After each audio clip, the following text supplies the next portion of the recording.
Tersebutlah kisah sebuah negara Indrapura, diberi nama rajanya adil juga saksama. Hiduplah rakyat aman sentosa.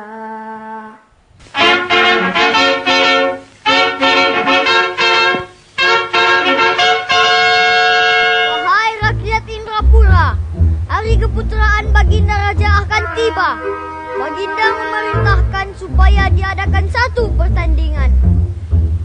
Barang siapa yang dapat mengalihkan sebuah batu besar di laman istana tanpa memegangnya hingga ke garnison penamat akan dihadiahkan 100 keping siling emas. Pertandingan akan diadakan esok di laman istana. Esok hari keputeraan Baginda Raja, suasana istana pasti gilang gemilang jadinya. Tapi sungguh muskil fikiran hamba. Bagaimana mengalihkan batu besar tanpa megangnya? Mustahil. Tapi siapa yang menang akan dihadiahkan 100 keping siling emas. Hamba mesti memikirkan caranya. Apa tu?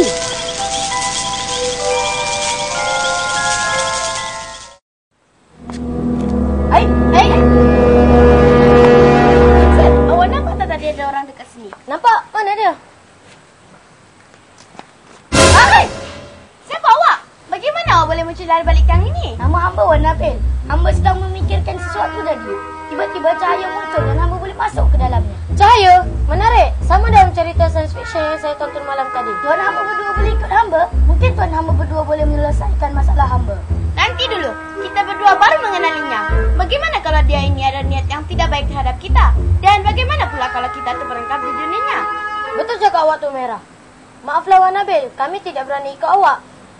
Tetapi, apa kata kalau awak yang masuk ke dalam dunia kami? Baiklah, demi untuk mendapatkan 100 keping siling emas, hamba memberanikan diri untuk masuk ke dalam dunia tuan hamba berdua. Awak ni bertuan hamba dan merupakan dalam Melayu lama. Adakah awak berasal dari kerajaan Melayu Melaka? Oh, kerajaan Melayu Melaka yang terkenal tu, hamba bukan berasal dari sana. Negara hamba diberi nama Indrapura. Raja kami bernama Sultan Iskandar. Esok, Baginda Raja akan mengadakan satu pertandingan. Barang siapa yang memenanginya akan dihadiahkan 100 keping siling emas. Wah, besarnya tawarannya itu. Patutlah awak ni beria-ia sangat ingin meminta pertolongan daripada kami berdua. Apa yang dipertandingkan? Mengalihkan batu besar di laman istana tanpa mengganggu. Bolehkah tuan hamba berdua memikirkan caranya? Boleh tu memang boleh, tetapi apa tuan hamba? di dunia kami ada pelbagai mesin yang boleh mengalihkan benda seperti jentolak, jentera pengaut dan kren. Tetapi di dunia awak saya tak fikir ada benda yang sedemikian rupa. Maknanya awak kena gunakan daya awak juga untuk mengalihkan batu besar itu. Daya? Daya ialah tarikan atau tolakan yang dikenakan ke atas sesuatu objek.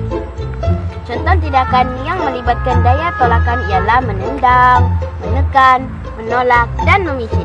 Manakala contoh tindakan yang melibatkan daya tarikan ialah menarik, membuka, memegang dan mencabut.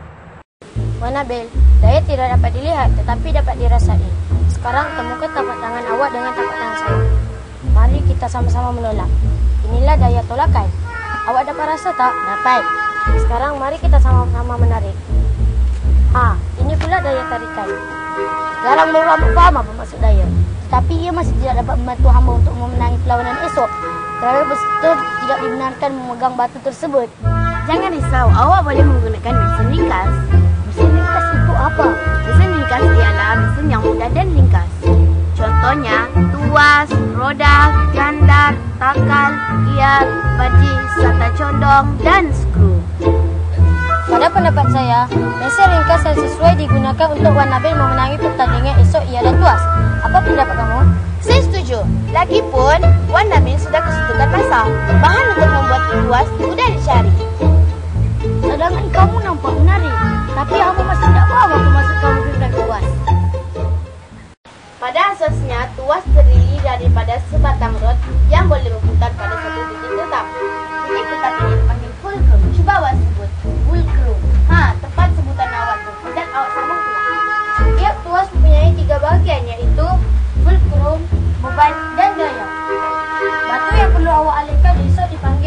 beban.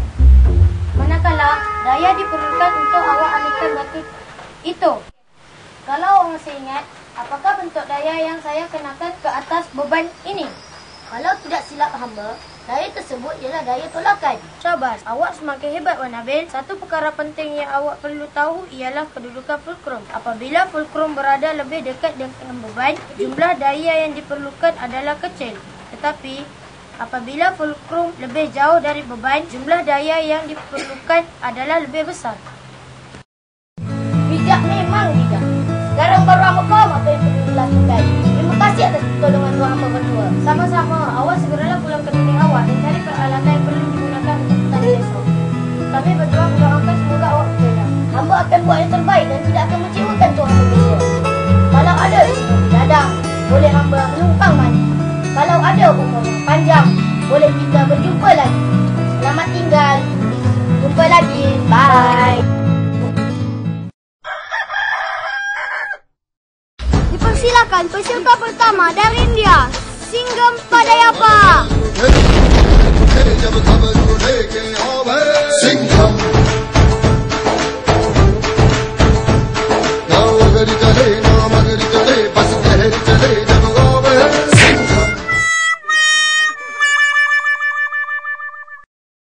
Nampaknya peserta pertama tidak berjaya.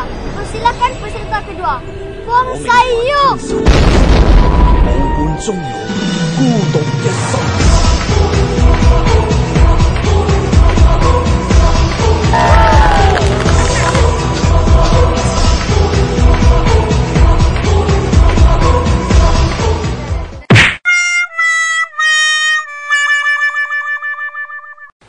Nampaknya peserta kedua pun tidak berjaya.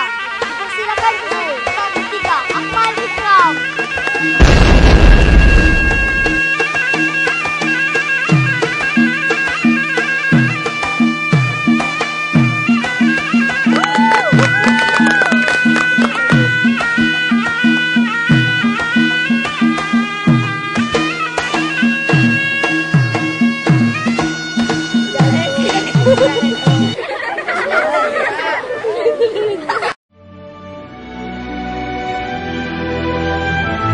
Nampaknya semua peserta tidak berjaya.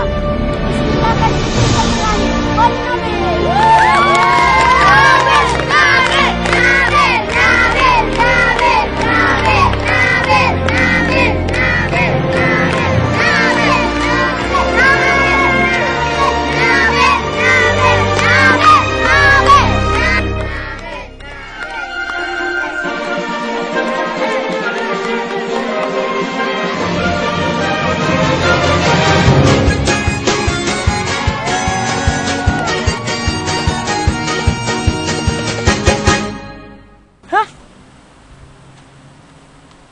Lah, hamba bermimpi rupanya.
Thank you.